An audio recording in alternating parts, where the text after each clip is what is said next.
This is the office for 8 Leaf Digital Media, where Ryan Nadel is hard at work promoting the production that's put him on the map, an omnibus collection of concept art and original tapes that artist and writer Art Spiegelman used to create his Pulitzer Prize-winning graphic novel, Mouse. Nadel says it took a year of working with Spiegelman and sorting through immense volumes of reference material to compile the 4-gigabyte, 11,000-piece digital companion. Working with someone like Art Spiegelman, this is a person who is, world famous, the best at what he does in the world, and has a very distinct vision of how he wants to see things happen. One of my big roles was having to translate his vision into something which could work in computer code. It was daunting, definitely. To work on something which I knew was going to have the level of exposure. I definitely went into it with a tremendous amount of respect. The original Mouse was a seminal, controversial graphic novel depicting Polish Jews during the Holocaust as mice. The cartoonish rendering of the Holocaust as entertainment is an element English teachers like Jill Goldberg study with their university and college classes.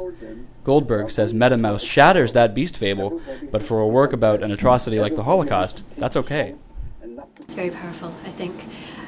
Hearing it come from the man himself, it removes that distance between reader and speaker.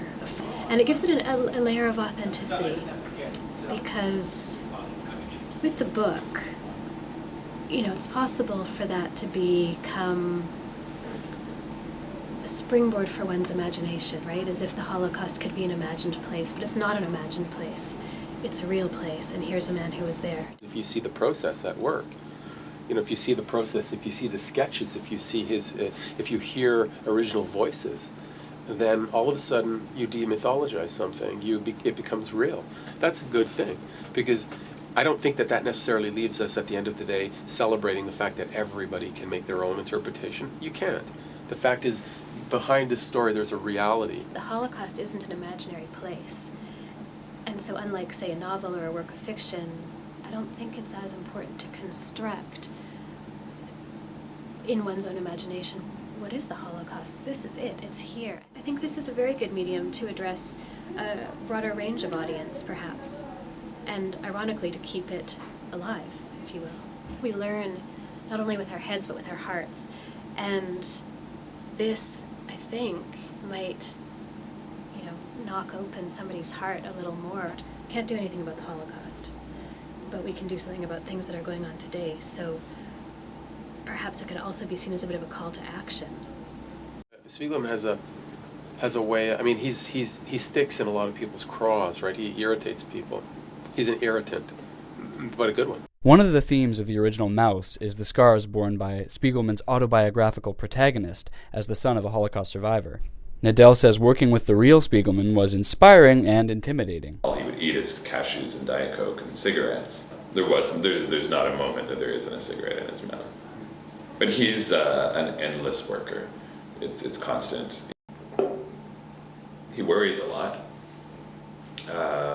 and the expression of that worry is often very intense, kind of a sky is falling mentality. So is that because he's a child of a survivor? I don't know. Or is that just his personality? I'm not sure.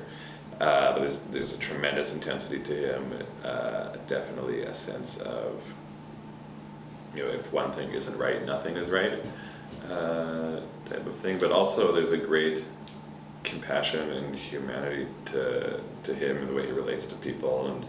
And once you kind of in his circle of trust, he's a giving, kind, funny, wonderful person. So I don't think he's that messed up. I think he's just a character. Derek Bedry, The Province Online, Vancouver.